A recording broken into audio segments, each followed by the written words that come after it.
What's going on, guys? Apathetic here, and today we got a nice info dump from Bungie on the upcoming season of Opulence. So I'm going to cover the calendar for season of Opulence, talk about some of the new weapons coming in the new season, and discuss my initial thoughts on the new Pinnacle Weapons.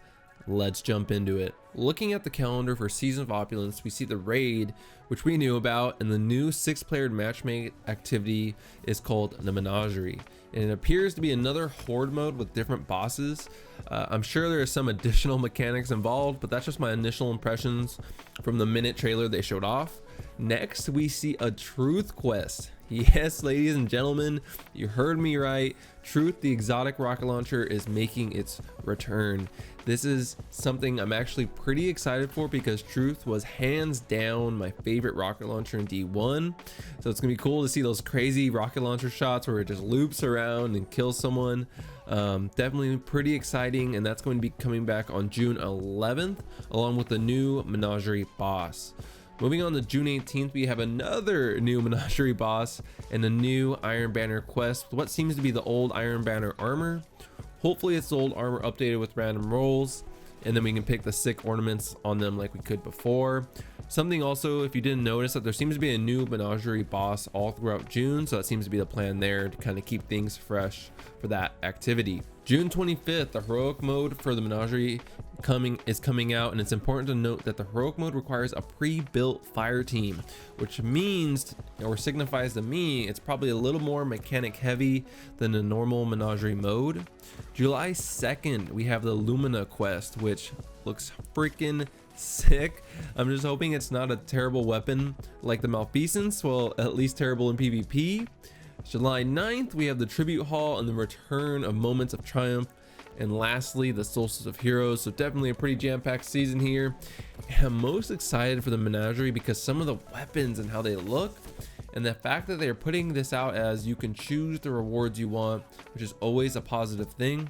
We always want our grind to feel worth it and rewarding, and to be able to choose your rewards is an easy answer to that. Jumping into the weapons that we will be able to be obtained in Season of Opulence, we seem to have our classic gold and purple royal theme. It also seems a lot of the weapons and armor have these purple jewels in them, and I'm hoping with the shaders the color of the jewels will change as well, but we'll just have to see on that.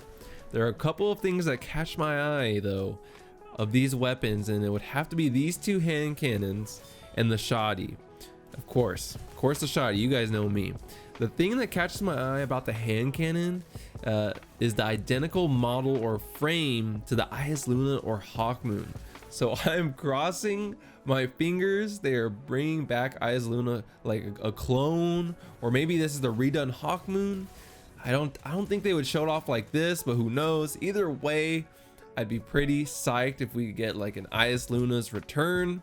The other hand cannon intrigues me because it's such a unique looking hand cannon. I don't think we have a model like this in the game as of right now, and it reminds me of a true gunslinger's pistol. It just looks so sick, and I can't wait to like put some shaders on it and see just how nasty that thing can really look. And lastly, the shoddy. If you guys don't recognize it, it has a very similar frame to the Party Crasher +1 or the Matador. Both shotguns I absolutely loved in D1, so we'll have to wait and see if that's truly what it becomes, if it's kind of like a clone of that. But it definitely would make sense, in my opinion, for them to bring back an Eyes Luna's and a Party Crasher, bring out some of these older D1 weapons but have them look just slightly different. But we will just have to wait and see.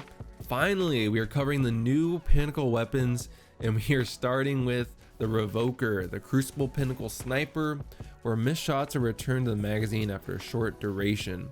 My thoughts on this? This sounds a little like Icebreaker, honestly, but I hope they wouldn't make something that powerful, something that kind of breaks the special ammo economy. I'm also hoping it's not a rapid fire frame, because if it is, it's going to be nothing but body shots and last word. And it already is kind of like that at higher levels of comp, so I'm hoping it's not about a rapid frame, but again, we'll see. Now, something interesting about this weapon is from the perspective of someone that sees this where you get rewarded for missing your shot. Some people may not like that, and I totally get that. But if the recluse taught me anything, it's that I'm going to reserve my judgment until I actually try the sniper and see what other perks are going along with this pinnacle perk to see how it kind of works. So my overall thought is that this is what I was expecting the crucible weapon to be, and I'm honestly pretty neutral about it. I'm not super excited, not super upset. I'm looking forward to trying and reviewing it, which is going to be its own challenge for me, since if you guys aren't aware, I literally never snipe, so that'll be interesting. Moving on to the Vanguard Pinnacle reward, we have the Wendigo GL3 orbs of light increase blast radius and damage. This I feel could be super powerful for ads in PvE, especially if you're very intentional about creating orbs with your team. And I'm interested to see how much the blast radius and damage increase. But overall, I'm not really excited for a Pinnacle grenade launcher. Lastly, we have the Pinnacle Bow Hush. Hip-fired precision shots give a massive draw speed bonus. Now this sounds actually pretty cool. Depending on how fast the draw speed is increased, this weapon could be wild. So I'm interested because I've always found bows fun to use. You can make interesting loadouts with them as well. I'm curious though for how people on console will feel about this. I know on PC it's not too much of a challenge to hip fire with the bow, but I don't know if the same goes for console. Hopefully my console guys out there will let me know. But I thought that was kind of interesting. Well guys, the season of Opulence looks like there's going to be a good amount to do. I'm hyped for the menagerie and grinding for some of those sick weapons, and of course see how having a pinnacle sniper changes things in the Crucible.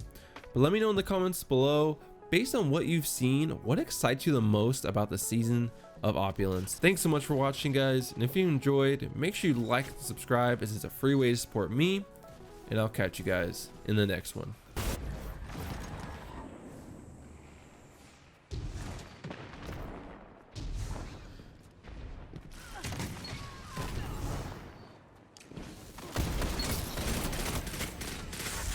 Minutes remain.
This is wonderful!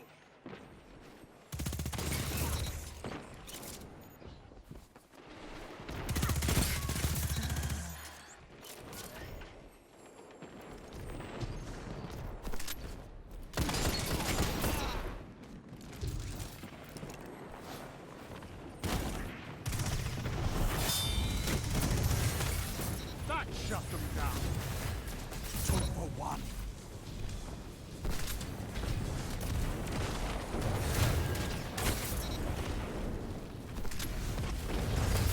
Well-fought victory.